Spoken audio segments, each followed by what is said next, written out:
पिता आणि पुत्र आणि पवित्र आत्मा यांच्या नावे आमेन. प्रियजन हो, आज आपण पेंटेकोस्ट विषयी चिंतन करणार आहोत.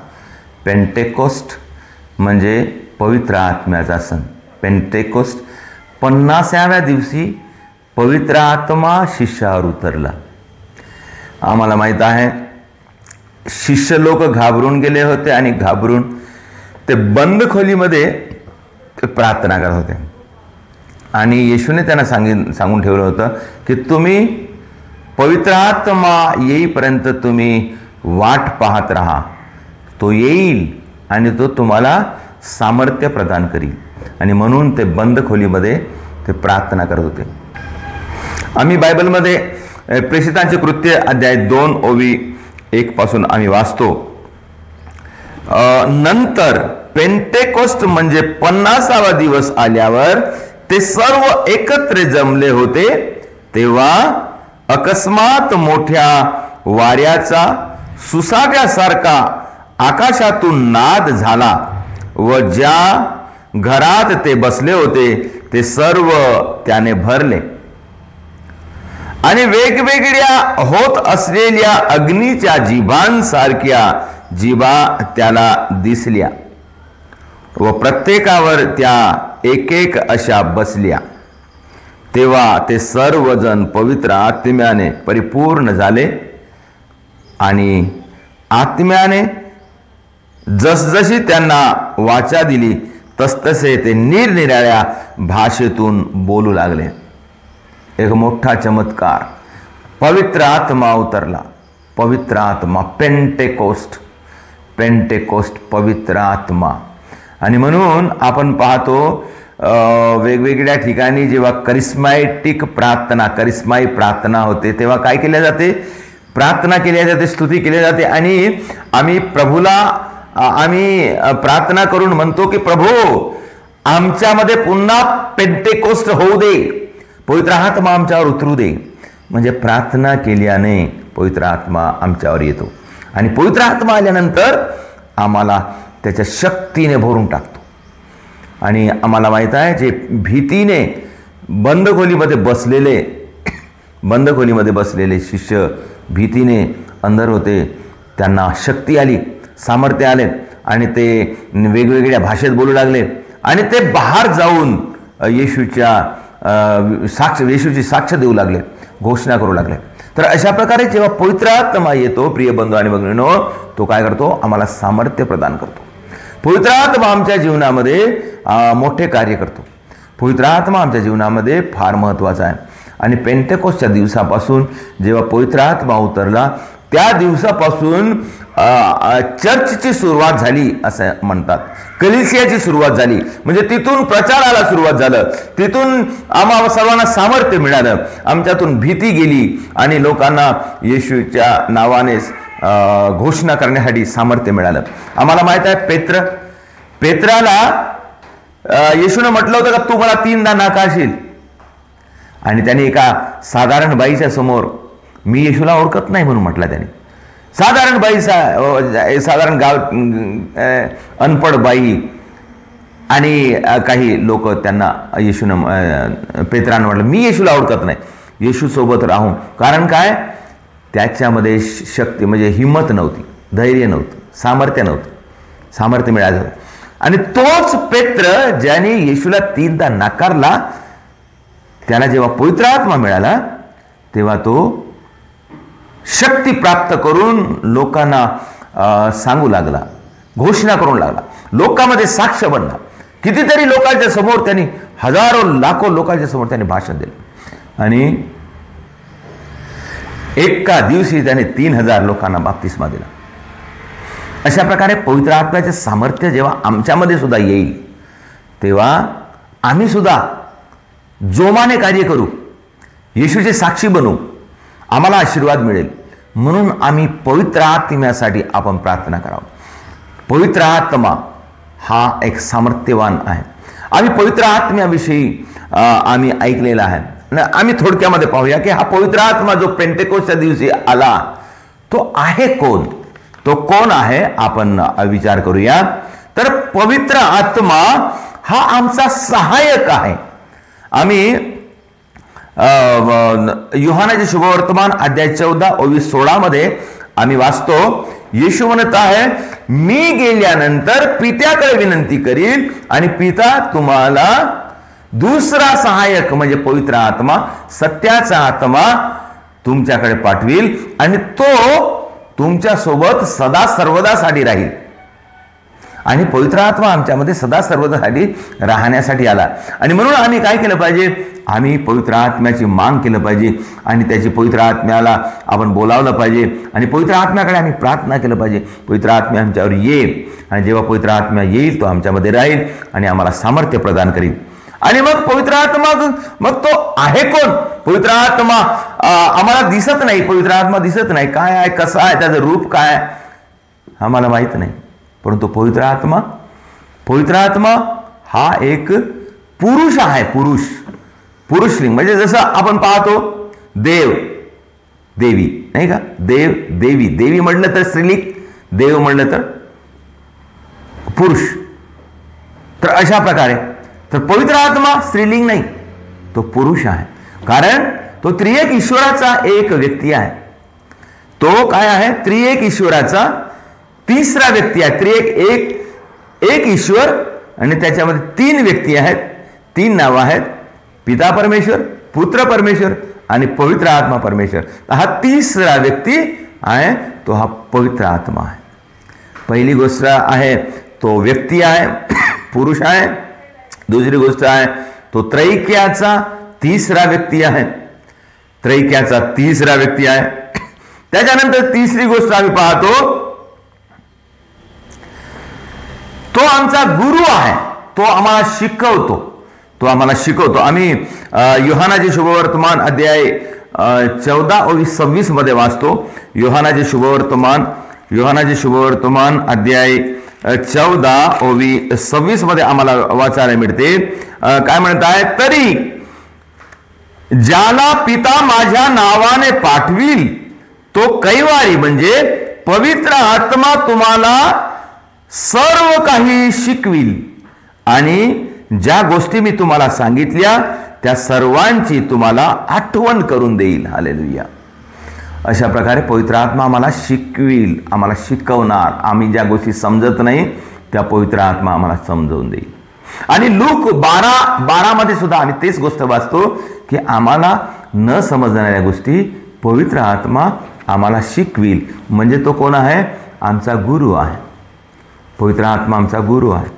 पवित्र आत्मा पुरुष आहे, पवित्र आत्मा त्रैक्याचा तिसरा व्यक्ती आहे, पवित्र आत्मा आमचा गुरु आहे, आम्हाला शिकवतो. आणि पवित्र आत्मा काय करतो, पवित्र आत्मा स्वतः आमच्यासाठी प्रार्थना करतो.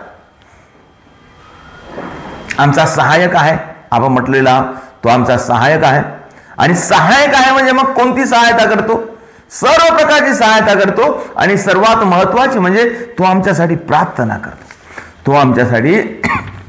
करतो. आम्ही रोमकरास पत्र अध्याय 8 ओवी 26 मध्ये आम्ही वाचतो, तसेच आत्मा ही आपल्या अशक्तपणात आपल्याला हातभार लावतो. कधी, जेव्हा आम्ही अशक्त आहोत, कधी आम्ही प्रार्थना करू शकत नाही किंवा आम्हाला समजत नाही, अशा वेळेस पवित्र आत्मा काय करतो, आम्हाला हातभार लावतो, आम्हाला सहायता करतो. कारण आपण यथायोग्य प्रार्थना कशासाठी केली पाहिजे हे आपल्याला ठाऊक नाही, पण आत्मा स्वतः अनिर्वाच्य कन्याने मध्यस्थी करतो. काय म्हणतात याच्यामध्ये, अनिर्वाच्य कन्याने, अनिर्वाच्य कन्या म्हणजे कोणत्या रूपाने कशा प्रकारे काही सांगा, आम्ही जाणत नाही अशा, आम्हाला ठाऊक नाही अशा, कधी आस्वाद्वारे, कधी आनंदाद्वारे, कधी एक विशेष अनुभवाद्वारे, अग्निस्पर्शाद्वारे, वेगवेगळ्या प्रकारे तो आमच्यामध्ये येईल आणि तो प्रार्थना करेल, आम्हाला प्रार्थना करण्यास शिकवेल. म्हणजे पवित्र आत्मा आमच्यामध्ये प्रार्थना करतो आणि आम्हाला शिकवतो. आणि समोर आम्ही 5वी गोष्ट आम्ही पाहतो, तो आम्हाला सामर्थ्य प्रदान करेल. प्रेषितांची कृत्य अध्याय 1 ओवी 8 मध्ये आम्ही वाचतो, पवित्र आत्मा येईल आणि आम्हाला सामर्थ्य प्रदान करील आणि त्याचे सामर्थ्य मग तुम्ही ग्रहण करा, सामर्थ्य तुम्ही स्वीकार करा, त्याच्या शक्तीने तुम्ही सामर्थ्यवान व्हा आणि कार्य करा. अशा प्रकारे तो पवित्र आत्मा आम्हाला सामर्थ्य प्रदान करील. आणि त्याच्यानंतर आम्ही पाहतो, 6वी गोष्ट पाहतो प्रियजनो, तो आध्यात्मिक वरदानाने आम्हाला भरून देईल. आध्यात्मिक वरदान प्रियजनो, आम्ही करंतिकरास पहिले पत्र अध्याय 12, करंतिकरास पहिले पत्र अध्याय 12 मध्ये 12 तिथून 1 पासून तर 11 पर्यंत आपण पाहतो आम्हाला पवित्र आत्म्याचे दान काय काय आहे. विश्वास हे पवित्र आत्म्याचं दान आहे. कधी कधी आम्ही म्हणतो याला विश्वास आहे, त्याला विश्वास नाही, याचा विश्वास दृढ झाला, त्याचा विश्वास दृढ झाला नाही. म्हणजे काय आहे, पवित्र आत्मा आमचा विश्वास दृढ करतो. कधी कधी काय करतो माहिती आहे का, जेव्हा पवित्र आत्मा आमच्यामध्ये आहे तेव्हा आम्ही एकदम विश्वास करतो, प्रार्थना करतो, समोर समोर येतो, हे करावं ते करावं, बायबल वाचावं, गाणं असं म्हणतो आपण. जेव्हा पवित्र आत्मा निघून जातो, स्पिरिट निघून जातो, तेव्हा मग आम्ही डल बनतो, मागं मागं जातो. त्याला मग बोलवा लागते, सांगा लागते, अरे कर ना, अरे कर ना, ये ना. आम्ही आमच्या पॅरिसच्या लोकांना कितीदा तरी आपण सांगतो, कारण काय आहे, ते नवीन नवीन लोक आहेत, अजून ते शिकत आहेत. आणि म्हणून आम्ही त्यांच्यासाठी काय करायला पाहिजे, पवित्र आत्म्याकडे प्रार्थना केली पाहिजे. पवित्र आत्मा ये, आमच्या लोकांना प्रदीप्त कर, यांना आशीर्वाद दे. आणि त्या लोकांसाठी करायला लागते. आणि आम्ही स्वतः सुद्धा, आम्हासाठी सुद्धा, कधी कधी मी आता एवढा प्रीचिंग करतो म्हणा किंवा आराधना चालवतो, पण कधी कधी आपल्यामध्ये पवित्र आत्मा कमी होते. कधी कधी कारणं राहतात त्याला. आम्ही कधी कधी काय करतो, जी गोष्ट करायची आहे, ज्याला महत्त्व द्यायचं आहे त्याला महत्त्व देत नाही. कधी कधी भलत्याच गोष्टीला आपण महत्त्व देतो. कधी त्याच्यामुळे काय होते, आमचा जो पवित्र आत्म्याचा जो लिंक आहे निघून जाते. म्हणून प्रिय बंधू आणि भगिनींनो, आम्ही काय केलं पाहिजे, पवित्र आत्म्याने भरून जाण्यासाठी प्रार्थना केलं पाहिजे. मग पवित्र आत्म्याने आम्ही भरून गेलं तर आम्हाला तो पवित्र आत्मा विश्वास करणे शिकवते आणि आम्हाला वेगवेगळे दान देते. कधी कधी आम्हाला कोणाकोणाला पवित्र आत्मा काय, कोणाला निरोगी करण्याचा, म्हणजे बिमाऱ्यावर हात ठेवून प्रार्थना करण्यासुद्धा आम्हाला सामर्थ्य देतो, बरं करण्याचे एक दान देतो. आणि भूताला सुद्धा काढून टाकण्याचं सुद्धा दान देतो, भूताला काढून टाकण्याचं दान. आणि संदेश देण्याचं दान सुद्धा देतो, आत्मे ओळखण्याचं दान सुद्धा देतो, भाषा, वेगवेगळ्या भाषा बोलण्याचं दान, कोणाकोणाला वेगवेगळ्या भाषेचा अर्थ सांगण्याचा दान. अशा प्रकारे वेगवेगळे दान पवित्र आत्मा देतो. आणि जेव्हा पवित्र आत्मा येईल, ह्या सर्व दान आम्हाला मिळेल, वरदान मिळेल. आणि प्रिय बंधू आणि भगिनींनो, पुष्कळ लोक जे कोणी चमत्कार करतात किंवा भाषण देतात, त्यांना पवित्र आत्म्याचं दान आहे म्हणून ते करतात. तसंच आम्ही सुद्धा त्याच्यासाठी प्रयत्न करावा, दिवस रात्र प्रार्थना करून, पवित्र आत्मा ये, मला दान दे आणि मला सुद्धा तुझे कार्य करू दे, तुझ्या परमेश्वराच्या कार्यामध्ये मला सहभागी होऊ दे. अशा प्रकारे आपण प्रार्थना केल्याने आणि प्रार्थना करून मागल्याने पवित्र आत्मा आमच्यामध्ये येतो आणि पवित्र आत्मा आम्हाला वेगवेगळ्या दानांनी भरून देतो. आणि 7वी गोष्ट आम्ही पाहतो प्रियजन हो, पवित्र आत्मा आम्हाला पापाविषयी बोध देतो. पाप, आम्ही पाप करू नये, हे पाप आहे, पापापासून सतर्क करतो. आम्ही वाचतो योहानाचे शुभवर्तमान अध्याय 17:8 मध्ये आम्ही वाचतो, तो येऊन, म्हणजे पवित्र आत्मा येऊन पापाविषयी, नीतिमत्वाविषयी व न्याय निवाड्याविषयी जगाची खात्री करील.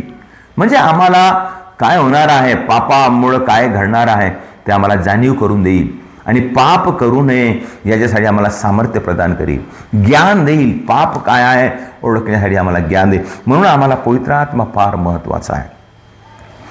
नंतरची गोष्ट आम्ही पाहतो प्रियजनो, 8वी गोष्ट, आम्हाला पवित्र बनवण्यासाठी तो मार्गदर्शन करेल. प्रियजनो, पवित्र आत्मा, देवाचा आत्मा, देव पवित्र आहे आणि तो देवाचा आत्मा आम्हाला काय करील, आम्हाला देवाच्या दूर नेणार नाही, कारण तो पवित्र आहे आणि म्हणून तो आम्हाला पवित्र करील.